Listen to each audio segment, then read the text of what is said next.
Hello viewers, మనం ఇంట్లో దేవుడికి కొబ్బరికాయ కొట్టుకుంటాం కదా, అటు కొబ్బరికాయ అనేది వేస్ట్ అవ్వకుండా మనం ఈరోజు అయితే ఒక స్వీట్ రెసిపీ చూసేద్దాం.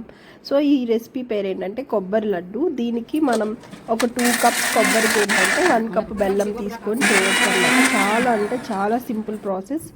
సో ఇలా కొబ్బరిని తురుము పట్టేసుకునేసి బెల్లం కూడా మనం కట్ చేసి పెట్టుకోవాలన్నమాట. సో ఈ తురుము పట్టిన కొబ్బరిని 2 కప్స్కి మనం 1 కప్ బెల్లం వేసుకొని ఇలా పొయ్యి మీద ఏంటంటే గీ అండ్ ఆయిల్ కావాలంటే ఆయిల్ కూడా వేసుకొని కొబ్బరిని బాగా ఫ్రై చేయాలన్నమాట. ఫ్రై చేసిన తర్వాత అందులోకి మనం కట్ చేసి పెట్టుకున్న బెల్లం కూడా వేసేసి రెండుటిని బాగా కలిపేయాలి. సో బెల్లం అనేది కరిగి పాకంలా అవుతుంది కదా, సో అప్పుడు ఆ రెండు బాగా మిక్స్ అయ్యి మంచిగా మనకి చ్యూయిగా వస్తుంది. సో అంతవరకు బాగా కలుపుకొని దించేసుకోవాలి. అప్పుడు దించే ముందు ఏంటంటే కొంచెం యాలకుల పొడి వేసుకొని బాగా కలిపేసి దించేసుకొని ఉండలు కట్టేసుకుంటే ఇదే స్వీట్ కొబ్బరి లడ్డు రెసిపీ. మీరు కూడా ట్రై చేసి నాకు ఎలా వచ్చిందని చెప్పి కామెంట్లో చెప్పేసేయండి.